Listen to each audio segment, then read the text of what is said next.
আজকে আপনাদের জন্য আরেকটি মজাদার খাবার রেসিপি নিয়ে এসেছি, যার নাম চালতা বানানি।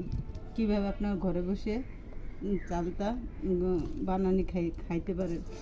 এই জন্য আমি আগে থেকে কুড়ানো চালটা স্লাইস করে রেখেছি। এখন দেখাবো কি করে বানাই। এই যে আমি দিয়ে দিলাম চালতাটা ধুয়ে ফ্রেশ করে কেটে নিয়েছি। এখন দিয়ে দেব মরিচের ফাঁকি। এখন শুকনো মরিচের শুকনো লঙ্কা বা মরিচ।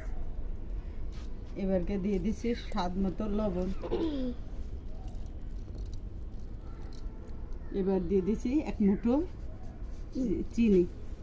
চিনি পরিমাণ বাড়াই দিয়েছি। আমার বাচ্চা চিনি পছন্দ করে, এই জন্য আপনারা চাইলে চিনির পরিমাণ কম দিতে পারেন আপনাদের প্রয়োজন অনুযায়ী। এবারকার ভালো করে